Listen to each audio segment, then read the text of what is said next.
又是一年5·4青年节，央视的晚会舞台再次亮起那抹熟悉的追光。当王一博的名字又一次稳稳落在主题曲演唱者的名单上时，说实话，我心里其实是泛起一阵涟漪的。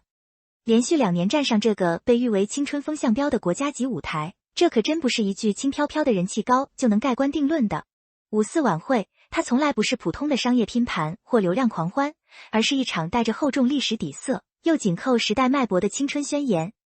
能把主题曲的麦克风交到一位年轻艺人手里，背后考量的是形象，是底蕴，更是那份能被主流价值托举的公共责任感。王一博这2年就像赴了一场和青春的约定，不疾不徐，却步步踏实。每次听到他开嗓，你都能感觉到一种温润却带着韧劲的力量。这种力量不是靠妆造和修音硬撑出来的，而是长年累月沉淀下来的底气。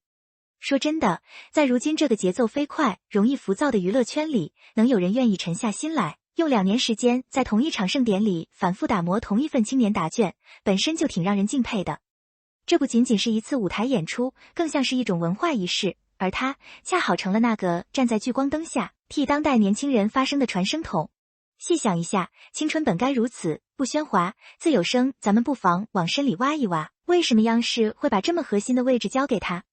？5·4特别节目的主题曲从来都不是随便填词谱曲，找个人唱唱就完事儿的。它承载的东西太重了，要致敬100年前的热血先驱，要呼应今天的奋斗图景，还要给屏幕前的年轻人注入往前走的劲儿。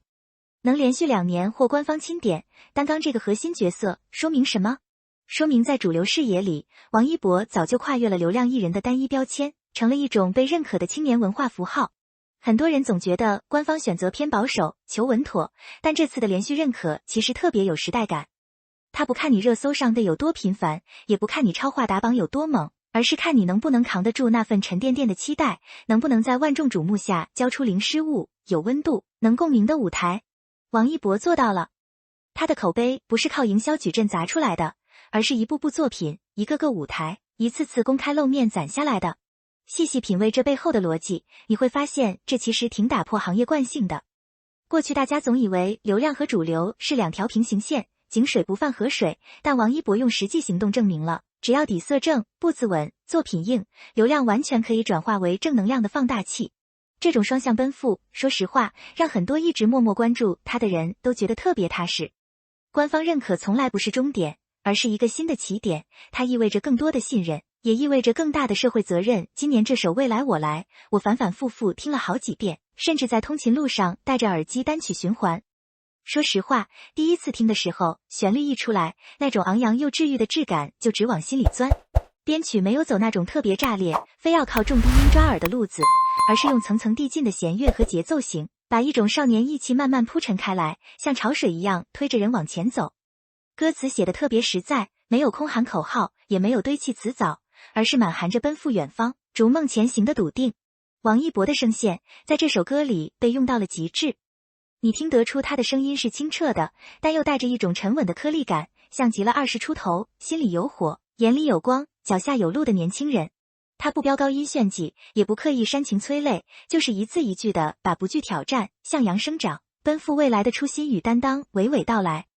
每个咬字都特别清晰，每处换气都恰到好处，一腔一条里全是热血，但又不浮躁、不悬浮。我常常觉得，唱歌这事儿最怕的就是用力过猛。但王一博懂留白，他知道什么时候该收，什么时候该放。这种克制反而让情感更有穿透力。你听他唱未来我来这4个字的时候，真的会有一种被轻轻推了一把，心里突然亮堂的感觉。咱们这代人平时生活节奏快，压力大，焦虑是常态，但听到这样的歌，你会突然觉得，原来青春本来就该是往前走的，跌倒了拍拍土，继续跑就行。这首歌不是唱给过去听的，是唱给每一个正在路上的年轻人的。他不灌廉价鸡汤，只给实实在在的氧气，把视线从舞台拉回到荧幕。你会发现，王一博的成长轨迹其实特别有连贯性，甚至带着点捉成的意味。很多人对他的初印象可能还停留在唱跳偶像，但这些年他一步步扎根影视，塑造的角色个个都带着古轴劲儿。追风者里从青涩到坚韧的魏若来，无名里隐忍克制的叶先生，再到其他作品里那些充满张力、不迎合流量的形象，他挑剧本的眼光越来越毒，演戏的劲儿也越来越沉。他从不靠滤镜和精修图撑场面，而是实打实的去体验生活，磨台词、抠细节，挨骂也认。这种踏实自律的姿态，说实话，在如今这个快餐化的造星环境里，显得特别珍贵，甚至有点不合时宜。但恰恰是这种不合时宜，成了他最硬的底牌。舞台上的他用歌声传递信仰，镜头前的他用角色诠释担当。这两条线看似平行，其实内核高度一致，都在讲一个年轻人该怎么面对世界，面对自己，面对时代的考题。连续2年扛起5·4主题曲，不是偶然，而是他长期自我管理的必然结果。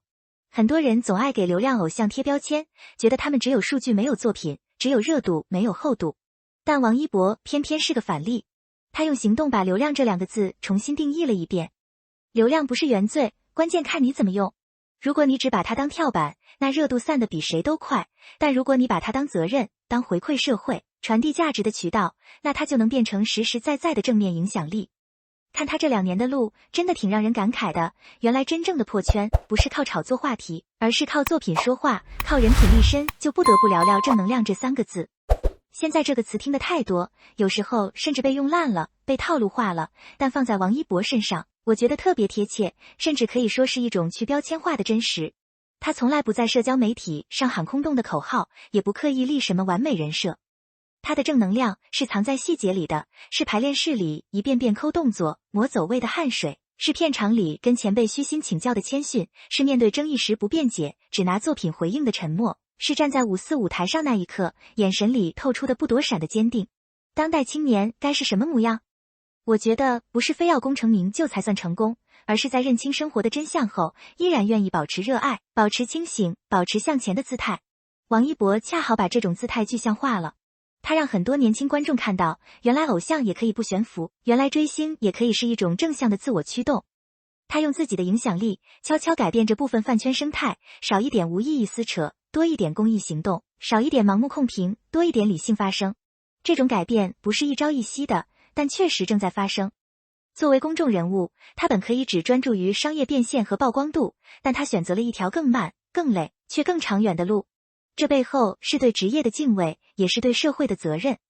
说真的，在这个信息爆炸、价值多元，甚至容易迷失的时代，年轻人其实特别需要一个能让他们安心追随的坐标。王一博用2年的5·4舞台，稳稳地立下了这个坐标。他不完美，但足够真实；他不张扬，但足够有力。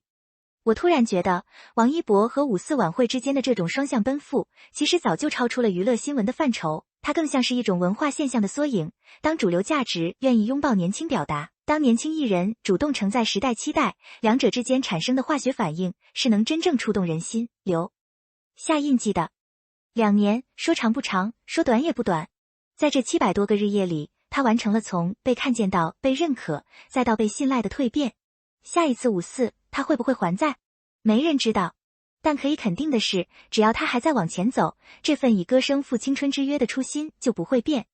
青春从来不是一个年龄数字，而是一种状态，敢于试错，敢于担当，敢于在风雨里依然相信光。王一博用他的舞台、他的角色、他的一言一行，给这个定义做了最生动的注解。作为旁观者，我挺庆幸能见证这样的成长。他提醒我们，在这个容易浮躁的时代，依然有人愿意慢慢走，稳稳做，认认真真的对待每一次登台，每一段表演。未来的路还长，愿他始终带着这份清澈与坚韧，继续唱下去，演下去，走下去。也愿每一个听到未来我来的年轻人，都能在自己的轨道上，写下属于自己的那句，未来我来。